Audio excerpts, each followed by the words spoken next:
They removed me from the wedding guest list, but had no clue I'd watch it all burn from the front row. I was sitting on my bed, staring at the wedding invite, my sister's invite. Only my name wasn't on it. Not as a guest, not even as a footnote, just missing, like I'd never existed. Hey, before we go any further, hit subscribe and share this with someone who's ever felt like the outsider in their own family. You're not alone. Let's get into this. Mom said it was a mistake. Dad acted like he didn't hear me.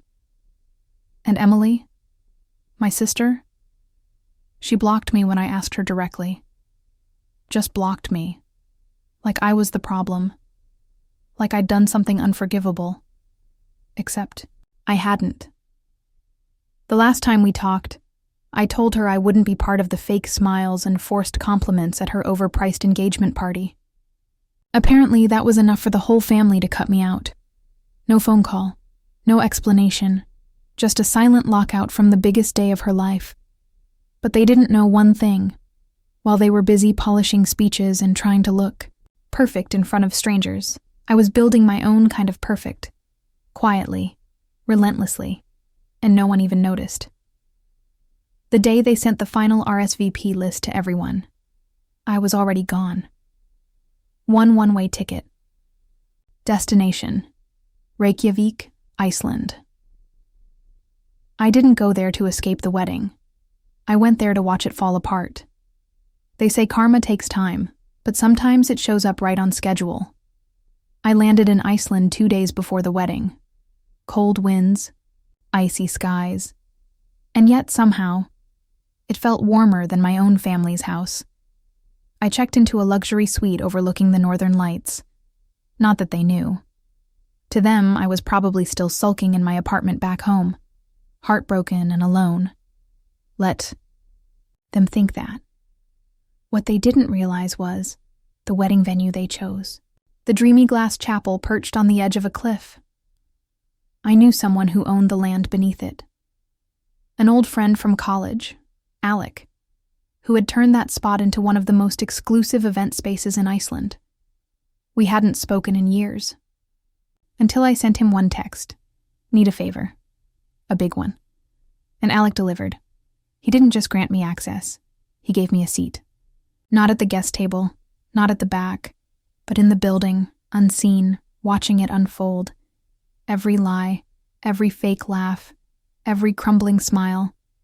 Then came the twist they never saw coming. Turns out, Emily's fiancé. He wasn't just charming, he was careless. Alec's sister had dated him before, until he ghosted her without explanation. And guess what she found after their breakup? A series of messages, to multiple women. One of them while he was already engaged to Emily.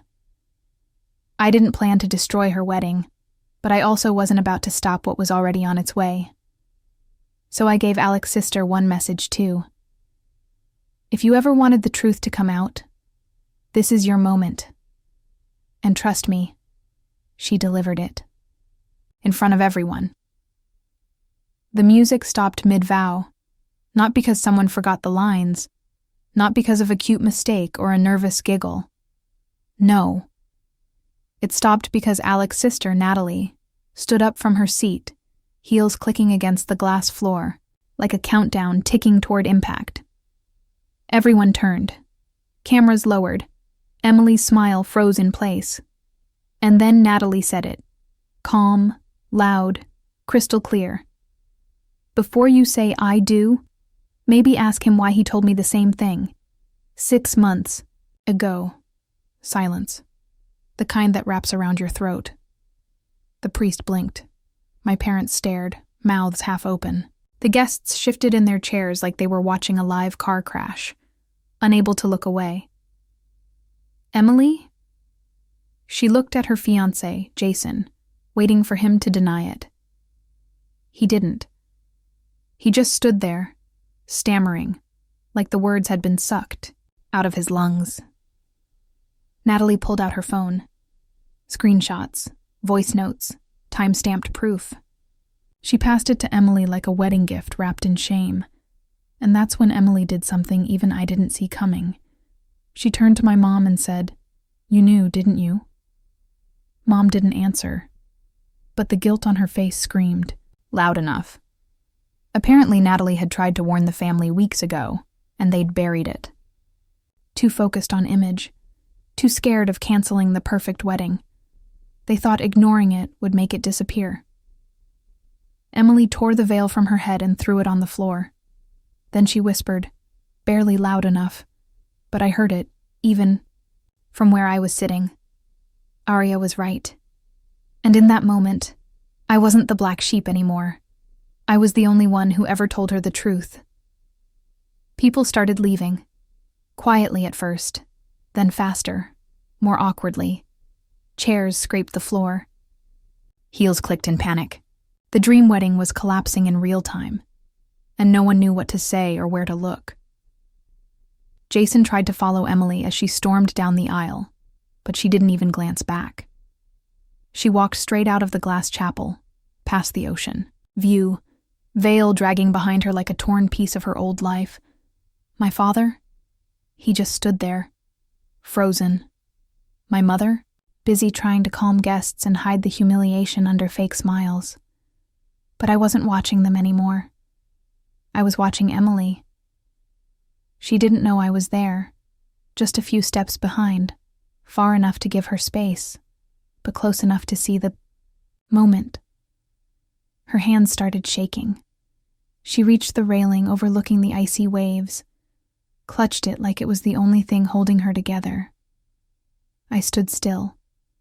No words, just silence between us, until she spoke.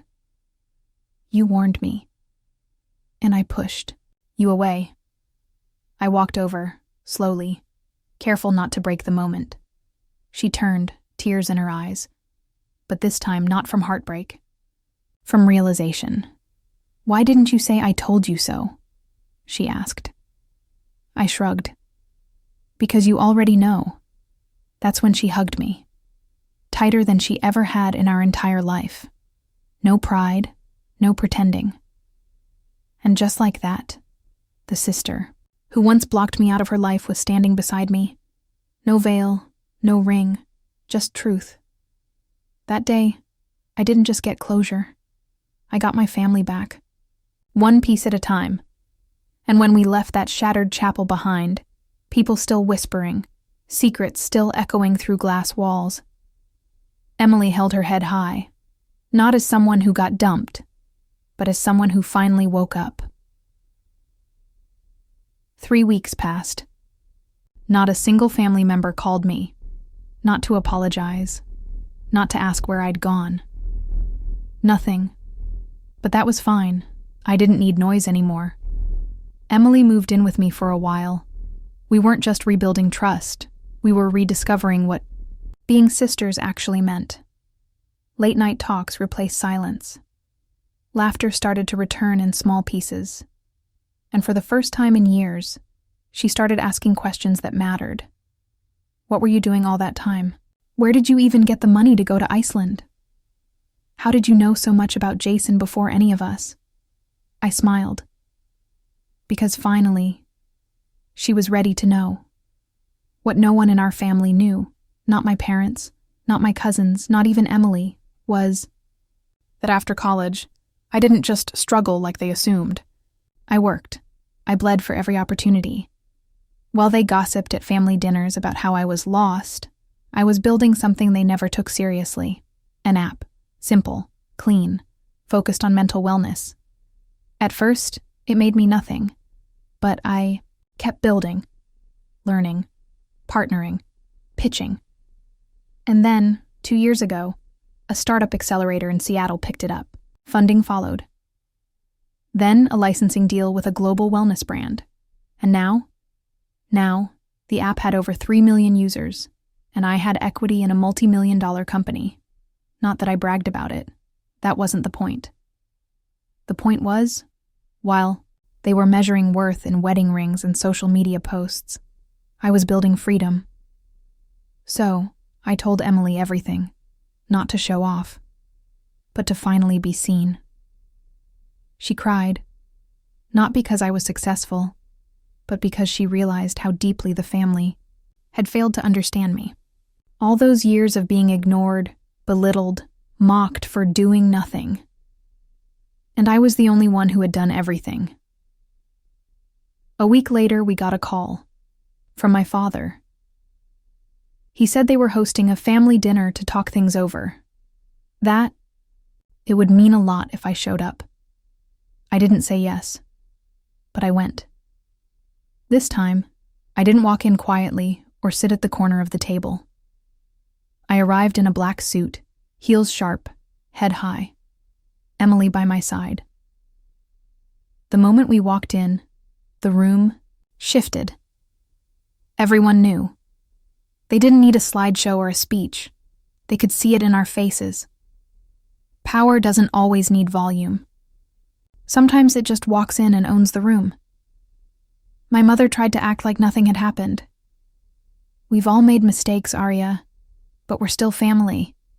I didn't argue. I just smiled and slid an envelope across the table. Inside, screenshots of a legal document. My name listed as majority shareholder in the tech brand they once mocked, a silent reminder of who they had written off. My father looked at it, cleared his throat, and said, "So, that's impressive. Really impressive." I leaned back in my chair. Calm. Imagine how far I'd be if any of you had believed in me. No one had a response. And honestly, I didn't need one. Because in that moment, I wasn't the forgotten sister, the invisible daughter, or the outsider at the table. I was the one they had tried to erase, who came back with everything. Revenge. Wasn't loud. It didn't need to be. It just needed to be earned. And I had earned every second of it.